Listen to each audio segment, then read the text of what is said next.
Hey, Composing Gloves here, and today I'm going to show you how to make a Skrillex sound, and this sounds like it's a Skrillex Alvin Risk Try It Out Neon mix. That's a mouthful. Yeah, and if I push play, that's the sound. Okay, now this is my sound. It is different than this sound. I'll explain a whole bunch of ways to mess with the timbre to get something that might be closer, and this is close enough to where you could get this particular timbre if you finagle with it for long enough, if you're like totally bent on getting that exact sound. So that's my sound. A lot of what he does in this track, so again, go look at this track in case you're interested, but the drop's sort of weird because he has these really the rhythmic writing is quite, I think Skrillex's rhythmic writing is like super good. Maybe you disagree with me. Maybe you hate Skrillex. I hope not, because all the things I've seen of him is pretty cool. He's a pretty cool person from what I've seen of him on like media. But what he does is he'll take a sound like this and he will write it so that it's got like a little chop at the end. And now I put reverb in post. And another thing about making a sound like this is you're going to need to make it in a mix, because a sound like this will start off sort of innocent, and then after the mix and after the mastering, it sounds totally different. Like this is one of those things that you're listening to a mastered track. You got to keep that in mind. So you got to sort of simulate a mastered track. So I'm just playing the sound. By the way, he also has a big sub in here that moves with this. So if you're going to do that, you're going to want to add in a separate sub. It's just a sine wave. I didn't do that because I'm going for that crazier complex sound. But what he does is, it's amazing. I don't want to play too much of the track because, you know, it's his track, and I'd rather, you know, send you to his video so he can, you know, make the monies. I don't want to exceed my creative rights. So what he'll do is he'll make it so that the laser cuts off, and his different rhythmic style will cause the laser to hang out in different ways. At the end, I actually have a whole separate patch for this. So he has one of those at the end, which is just a separate patch because you're going to need to make a new pitch bend. So you're going to need two massives for that. But over here, this thing is... So we have this bump, bump, bump, bump, and the different parts of the modulation, especially with things like this, allow you to create very dynamic rhythms by moving the notes very little, like very little note movement is necessary to do this thing. So just so you know, that's a thing that he does. And I really like how he uses triplets. He's a big time borrower. If you don't know what I'm talking about, go watch my music theory from the ground up. It starts off near the beginning with rhythm. I'm about to get into pitches. Yes. So let's talk about the patch. This is the patch. It is a triangle wave, sine triangle. One of the things about a patch like this is once you understand the relationship between the different elements, almost the waveforms are sort of just doesn't matter. You'll look at this thing and you'll do what I did probably, and you'll be like, oh, two main tones. I see two tones, and then there's some sort of a series here. It looks like sort of a mess. So this could be like some sort of like other waveform mix, but we have two clear tones down here. So that indicates that there's some sort of like sine or square, some sort of fundamental series. Over here, he's got it's much more clear because he bends it. And this is, I'm not sure which patch he made first, but it's clear that this patch and this patch are like a clone and then some tweaking of it. So this looks like a saw wave, but there's like this hole in the middle, which means in post, he probably used EQ or something like that. And we see that our trend does not continue upward, which is signals of filters and different distortion effects. So we can read into this like quite a bit actually when he has a sound like that, but we're trying to make this thing. And so I walked away with that going, okay. So this was actually a much trickier sound. If you go and look up tutorials on how to make laser sounds similar to this one, you're going to run into people who, this is a common thing I used to see, and they're still up there, but they'll play their sound with the track. That is such a load of crap. Like, that is total cheating, because then it mixes with the other sound. Like, not cool, or it's just not true. And then if you listen to this sound versus their sound, because you listen to it and you have this idea, oh, it sounds just like that sound, when in reality it just sounds like a stupid laser. And when you try and make it, you're not even going to get close because they weren't close, and you got fooled by them playing it so close together. Mine actually has, like, I think I'm much closer on the timbre than a lot of other videos out there. But hey, you know, maybe you found a video. Like, if you get closer, you should drop a video in this video about your video. I'm for people, as long as it's this specific sound, maybe you nail it. I don't know.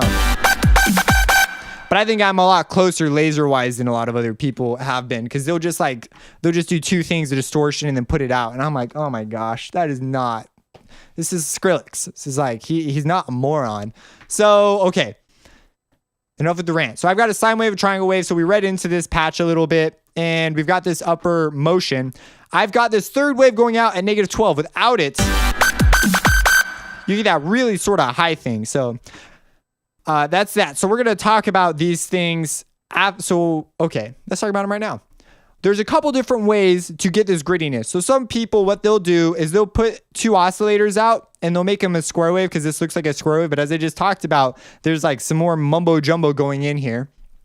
And what they'll do is they'll send it through a scream filter, because this is something that the scream filter would be used for. Skrillex is just, man, that guy just like screaming so much. And you'll send it out, and that's it. Like, they'll send it through distortion and out, and that's it. But there's various ways for us to get sort of this grimy, gritty, upper end, screechy kind of texture that he has. Because he has this sort of texture in a lot of his percussive rips. Like, if you listen to Burn Them, there's this metallic rip at the very beginning of the track. It's like, ew, like right at the very beginning, before any of the big rips even happen. It's just a metallic texture element. That's what I really like about him, is he has these elements that act as, they're just so characteristic towards the track. It's really cool. But making those types of lasers is very characteristic, because sounds like that are very dynamic. They have movement in them, and they've got timbral changes in them. And so here, there's a couple ways for us to achieve this. One of them is to take the oscillators and pitch them apart a little bit. So I did that here. If I move them, so what we're using right here is a psychoacoustic phenomenon called beats. And if I get rid of this, it becomes a lot more obvious. But beats are when you play two notes together, and if they're within 5 hertz apart, you will hear beating. For example, let me just grab a citrus. Because I could show you how to make this patch. But this is one of the things that you just need to understand as a synthesis tool for you. Okay, so here's a tone, and if I play it, that's what we got. Now, that's outputting oscillator 1. If I put oscillator 2 out, we get this. It's the same tone. And it's kind of interesting that they have that phase thing at the beginning. That shouldn't be there. Let me play a lower note. Okay, now if we want to beat it, we just need to move one a couple of hertz.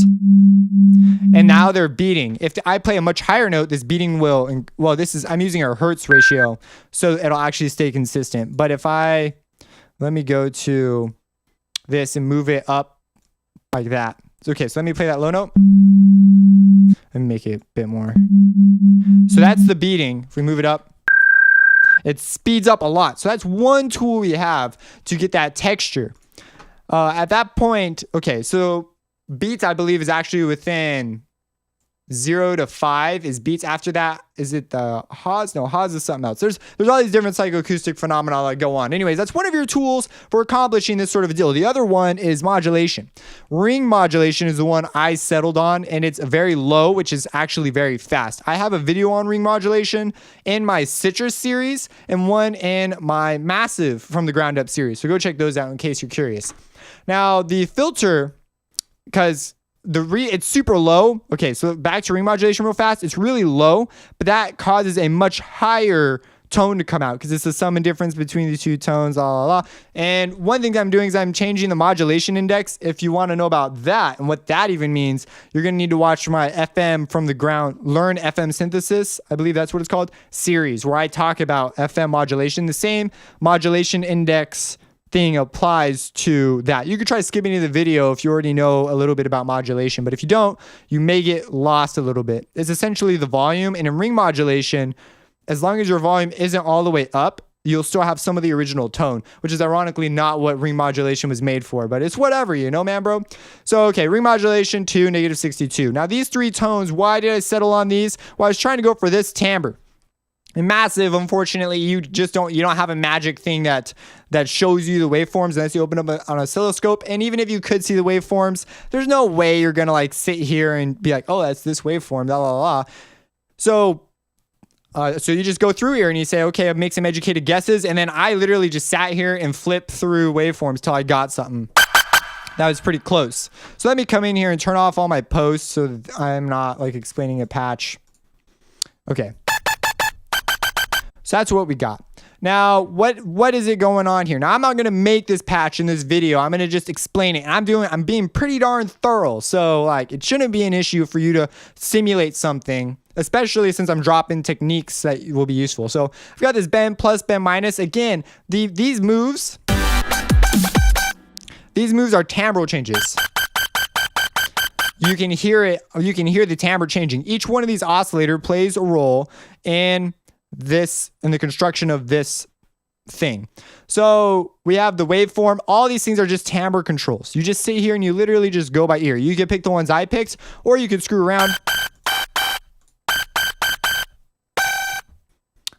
and make your own. I settled on this as my formula, but that is going to also change how close you get to that sound. And so I just was not patient enough to do that. Now, these things are particular ways because I was just messing around. And originally I had things where they were all at 0 and I was pitching them up 2 octaves because that's just what I thought would be the answer. It was not the answer. It was, I needed to take this down 12 and this down 12. And I'm using the beats phenomenon between these two. This is primarily for my lower tone texture. And I'm not concerned with that being too gritty because I used a weird waveform for it. This one, however, though, is more concerned with making the grittiness, the aggressiveness inside the sound itself. So these two are my waveforms. They're pretty simple. A sine triangle with mostly triangle and a square saw, mostly square. And I used the spectrum, I believe that's on by default. This is down. It's important to take note of the amp knobs, and they're all going through filter 1. The feedback is on. I am rocking the feedback. It just adds aliases. All that in the background is aliasing. Digital Audio Basics, if you don't know what aliasing is. And it just came in. And, you know, it'd be interesting to see how this sounds without the aliasing. It's way cleaner. Maybe you might want to get rid of feedback. I don't know. I'm going to leave mine on because it sounds like a lot of these sounds have aliasing in them. That's just, they do. So, okay. Just believe me on that one. The pitch, this is the envelope I made. This is a very touchy envelope. If I move it, it will change, and it's kind of hard to get back. This is something you just need to set by ear so that the slide time is what you want. So you put this on all 3. Now, you could experiment with changing the ranges to get different timbres on all 3. So this one could be, you know, lower or higher. You just mess with it. They're all octave ratios though, which just looks to me like an octave. Sounded like an octave. So I was like, all right, must be an octave. And that's what I did. I tried messing with other ratios and I got some actually pretty interesting results. You don't have to stay. There's like no rule that says you have to stay at an octave. And you could even move them off just a little bit and get some more of that texture. He's got a pitch bend that would aid in the pitch bend down probably. But I settled with an octave and I was perfectly happy with it. So that's what's going on. I'm pitch bending these things all which way using the envelopes. And that pretty much sums up this. This is the most important thing to get right. Like getting this right. Well, I guess that's not right. That's not true. This isn't the most important. The most important is getting down the scream and distortion. And then these are just timbre options. So I take it back. The most important thing to get right in this section is the relationship. The octave and pitch bend relationship. That's what's super important about that. Then we come over here to the scream filter. This thing's the freaking devil, man. Like, there's like literally 3 trillion sounds you can get out of this thing. And Skrillex used it to its full potential. Maybe not its full potential, but he certainly used it. The reason why the scream filter is so freaking cool, this allows you to change how much feedback goes into the loop using a resonance loop. So it's this weird filter design. We could talk about filters all day, but the scream filter is really unique for this reason, allowing you to get all these sounds. And where you set your cutoff will change where the resonance goes, and then that will change, depending on how much scream you're using, the feedback. Then if you modulate these parameters, it gets like really crazy. So the scream filter is really a piece of work. And so if we, like, for example, did this, sounds totally different. So I have a filter 2, envelope 2 going. This is just, this is the shape. I believe it's close to the default shape. I messed with it a little bit, but I just put it on there and moved it a little bit just to give it some more movement. That was it. It was all I was thinking, oh yeah, I'll put a thing on there. And then I found out it was a bad idea, but then I brought it back and I was like, oh, that sounds pretty good. So this is the setup I have here. It's all filter 1. And you notice I have them going out in parallel though. So when it hits post, there will be a wet signal and then a dry signal that will both hit all my stuff. It'll be summed, but doesn't really matter at that point. But just so you know, it's going out in parallel. But oh well, you know what? I take that back. It's got the mix 1 going on. It's one of those things. No, listen to it. There's an audible, I feel like there's a difference. No, that's just my sound. Okay, so that doesn't really matter. So I got the mix 1 going out. I thought it was making a difference. I was totally wrong. And filter 2 is off. I was messing with that idea and it just wasn't working out. No noise, none of that. The clipping is off and the insert 2 is on, but there's nothing on it. So don't worry about that. I turned off the distortion in here. I did not like the distortions that were coming out, so I went for post distortion. It felt it was easier to manipulate. And I have the dimensional expander on. This one actually did. That makes a pretty big difference. It gives you just a stereo spread. It's not like crazy. They just give it a fancy name and everyone's like, oh, but it's just a stereo spread. I'm sure there's a cool way they do it. I haven't really looked into it. But dry, wet, and then the size is really low. So it'll still be pretty mono compatible, I'm hoping. It sounded pretty mono compatible. This thing definitely had a stereo spread on it. So, and probably used massive. So, ooh, man, I don't know. It's probably the same thing. He dimensionally expanded it. I got in a talk today with someone about dimensions and stuff. It got so complicated. I was like, oh my gosh. Philosophers, dude, think they know the world. Okay. So this is the EQ. This EQ makes a huge difference. What it does, a sound like this in a mix is going to be sharing a lot of content with everything else. And so it's important that you cut out the low end so crap can get through. You'll see that he's got a separate sub to sort of reinforce it, and then this mid section goes away. You'll also notice that it sort of bends down, which is showing that there's an envelope that's got a delay on there. I mean, not a delay, a release. So you might add the release to envelope 1 for the pitch bend, because this is certainly, but it's like a backwards pitch bend. But over here, it doesn't exist. So I don't know what the deal is with that thing. It's probably a separate sound. But I don't know. It's there. It looks like it's the same sound. So, okay. So this is the EQ. I'm boosting the fundamental. And I'm boosting a little bit of the highs, but I'm cutting out some of these mids. This actually makes a pretty drastic difference. So that makes it a lot cleaner. Then I distorted it.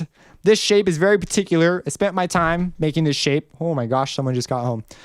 I spent my time making this shape. Any other shape will, variate that sound. So that's another huge control of timbre you can have here. Like we can just go. This is where the mid stuff sort of lies. Go watch my video on the Wave Shaper FL12 effects if you're curious about that. And then the reverb, which is a big deal in a mix. So when you have it in a mix, you want to have that reverb on. Now the reverb has some low cut, high cut. I moved the low cut up. I believe I changed the high cut too. I don't even know. I can't remember anymore. I brought the decay up a little bit and the wet is up. It's average, your everyday reverb.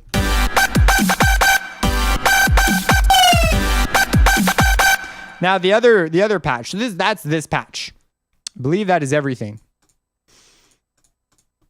So envelope 4 I left alone. I might even consider doing this to envelope 4.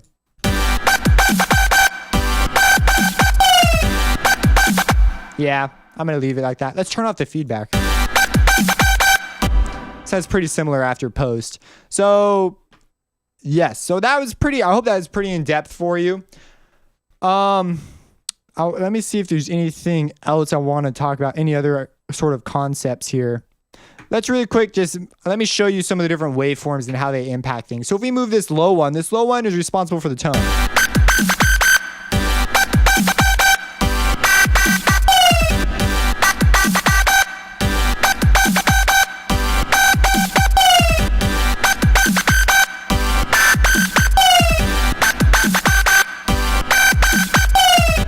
So you can get closer via those things.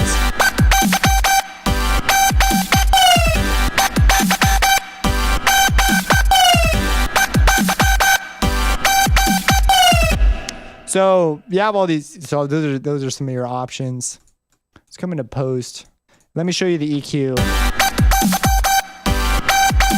See, it sounds dead without this little boost. This is the fundamental. That's the thing that's going to cause it to cut. So you're going to want that. Here's the wave shaper. Now, moving this curve is going to make a huge difference. This is going to cause a lot of distortion in those really weak frequencies, which tend to be noise in a sound like this. So you generally don't want to boost this too much. So like stay away from there for your own good. That's that. I'm going to just leave it there. So hopefully you enjoyed this sound. Hopefully I gave you some cool tips and tricks. Hopefully you'll find it useful. So yeah.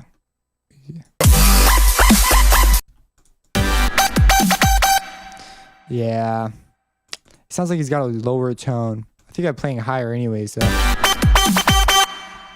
And I changed my second thing.